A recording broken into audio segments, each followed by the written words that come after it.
Alors, c'est entendu, la valorisation des indices boursiers est très élevée, très tendue, certains diront stratosphérique, notamment aux États-Unis. Et il se trouve que la saison des publications de résultats, qui vient de s'ouvrir des deux côtés de l'Atlantique, fait figure de test, de crash test pour les marchés actions. Bonjour Laurence.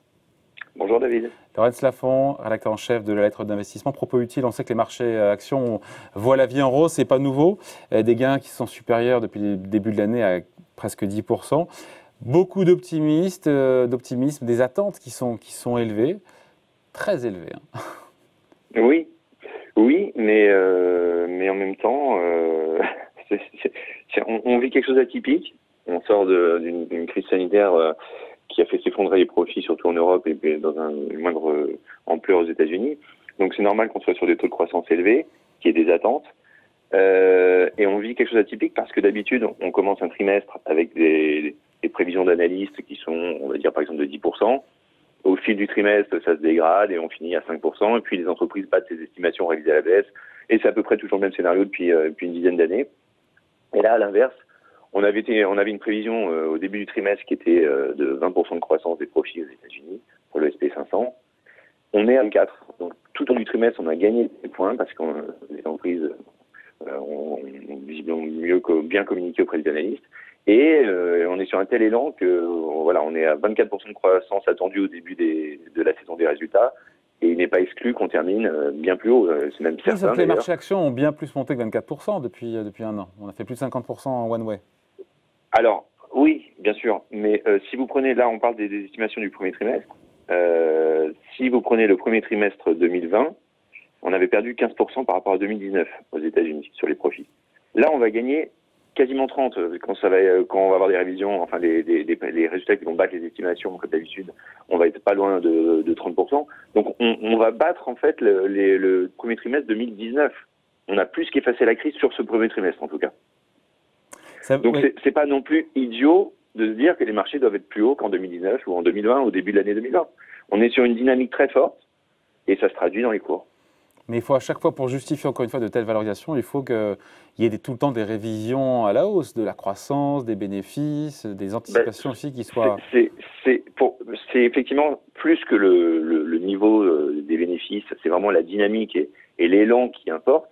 Et actuellement, il y a un véritable élan, une véritable dynamique.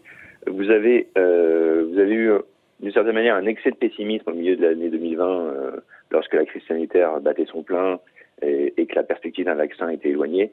Vous avez eu à ce moment-là des analystes qui étaient très pessimistes, des prévisions donc très basses.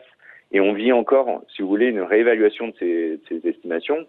Donc on est sur un élan de révision à la hausse. On est également sur un élan de croissance parce que, vous savez, on parle de la thématique de la reflation, mais ce n'est pas seulement une thématique boursière, c'est une réalité. Vous avez le secteur de l'énergie qui profite de la hausse des prix du pétrole dans l'anticipation d'une reprise. Vous avez les prix des matières premières qui progressent aussi toujours dans l'anticipation d'une reprise. Vous avez les taux d'intérêt qui remontent aux États-Unis, qui profitent aux banques. Donc c'est vraiment cette idée de reprise et de reflation qui se traduit dans les bénéfices des entreprises. Donc il y a un mieux de croissance. On pensait que l'économie américaine rebondirait de 3%, ça va être de 5% sur ce trimestre.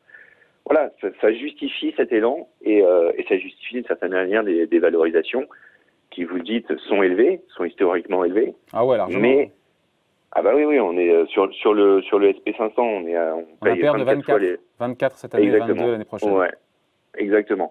Mais on est sur des taux de croissance qui sont très importants. Taux de croissance qui justifie a posteriori d'avoir des ratios de valorisation aussi élevés. Oui, parce que comme vous venez de le dire, vous venez de dire qu'on était à 24 de valorisation sur les estimations de cette année. On ne serait déjà plus qu'à 22 l'année prochaine. Et lorsque vous écoutez hier, vous avez eu les publications des banques américaines, oui. et notamment de JP Morgan. Très bon.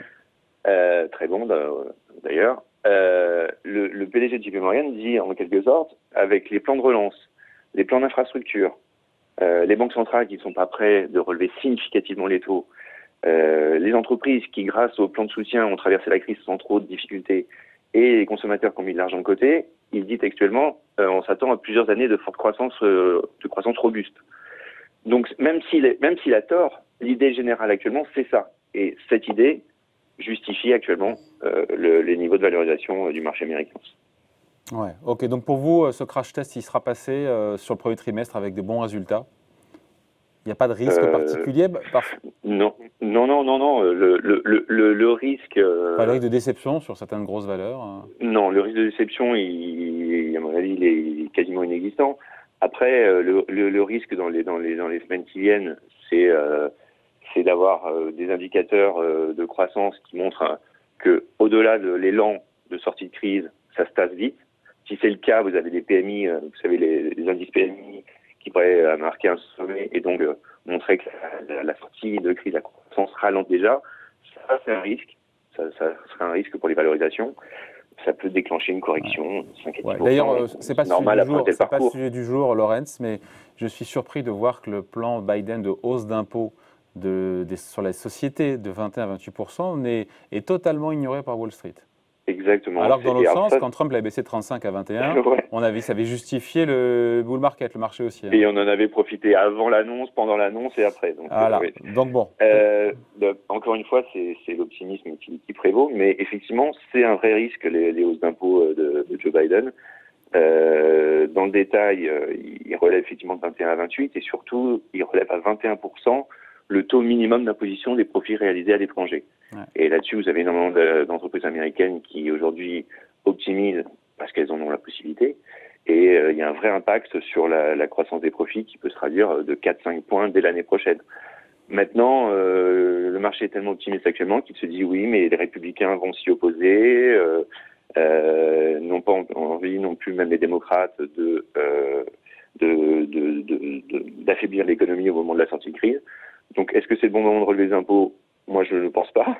Mais Joe Biden, effectivement, constitue dans ce choix politique un risque. Bon, on en reparlera. Merci en tout cas. Point de vue signé Laurence Lafont, rédacteur en chef de la lettre d'investissement. Propos utiles. Merci Laurence. À bientôt, David. Salut.